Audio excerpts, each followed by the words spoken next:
तुम्हाला दावोसच्या गुंतवणुकींचा नक्षलवाद संपण्याशी काय संबंध आहे ते माहिती आहे? सांगतो. तुम्ही धुरंधर सिनेमा बघितलाय? त्या जावेद आणि अल्ताफ नावाचे खनानी बंधू भारताच्या बनावटी नोटा छापतात आणि त्या पैशाचा वापर भारताविरुद्धच अतिरेकी कारवायांमध्ये करतात. आता धुरंधर हा सिनेमा असला तरी जावेद आणि अल्ताफ खनानी हे खरे लोक होते.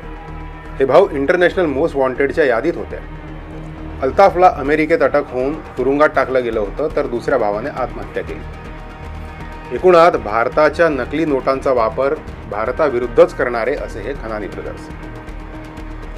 पण इच्छाशक्ती असेल तर धनबळाने याचं उलटही करता येतं. आपल्या देशाचे गृहमंत्री अमित शहांनी भारताला नक्षलवाद मुक्त करण्याचा संकल्प तडीस नेला, त्या देवेंद्रजींच्या दावोसमधल्या करारांचाही हात आहे. दावोसमध्ये गेल्या वर्षी आणि याही वर्षी सुरजागड इस्पात लिमिटेडचे करार झाले. अर्थात गेल्या वर्षीचे MOU व्यवस्थित ऑनर झाल्यानेच नवीन करार करण्यात आले आहेत. आता महाराष्ट्राच्या सुरजागडमध्ये जगातलं उच्च प्रतीचं लोह खनिज आहे हे आपल्याला 1960 सालापासून माहिती आहे. पण नक्षलवाद्यांमुळे 2015 म्हणजे 55 वर्षात तिथून 1 किलो लोह खनिज सुद्धा काढता आलं नव्हतं. 2012 साली तर लॉयर्स मेटल या कंपनीच्या वरिष्ठ अधिकाऱ्यांची नक्षलवाद्यांनी त्यांच्या स्टाफ समोरच भर चौकात गोळी झाडून हत्या केली होती. नक्षलींनी खनिज कंपन्यांची अक्षरशः शेकडोंनी उभी ट्रक्स अनेकदा जाळली आहेत. तिकडे दहशतीचं वातावरण इतकं होतं की तिकडे कोणीच उद्योगधंदे टाकायला तयार नसेल. उद्योगधंदे सोडा, तिकडे वीज, सडक, STच्या बसेस, मोबाईल टॉवर्स अशा साध्या गोष्टीही पोचल्या नव्हत्या. नक्षलवादाच्या मुळात जंगलात राहणाऱ्या युवकांमध्ये अशिक्षा, बेरोजगारी, दारिद्र्य आणि मूलभूत सुविधांचा अभाव तर असतोच.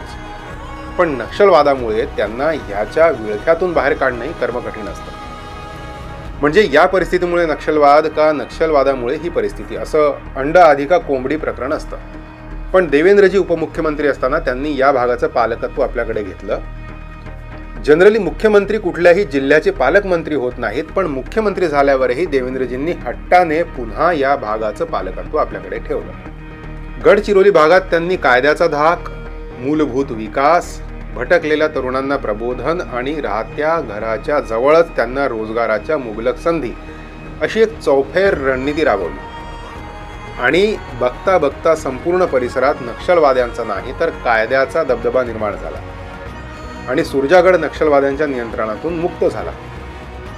2024च्या सुरुवातीला एक आयर्न स्पॉन्ज कारखान्यातून उत्पादनाला सुरुवात झाली. मग काही महिन्यातून दुसरा कारखाना वडला पेठला आणि त्यानंतर आता JSW आणि सुरजागड इस्पात.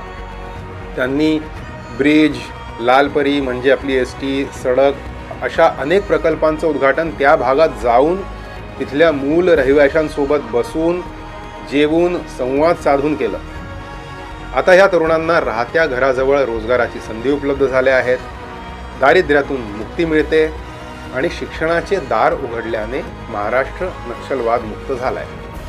आणि भटकलेल्या शेकडो नक्षलींनी हातातली बंदूक टाकून संविधान घेतलं. आणि ह्यात या दावोसच्या करारांचाही हातभार आहे. सांगायला अजून खूप काही आहे, पण दावोस देवेंद्रजींना म्हणालंय की पुढच्या वर्षी पुन्हा या, तर उर्वरित सगळं तेव्हासाठी. जय हिंद, जय महाराष्ट्र.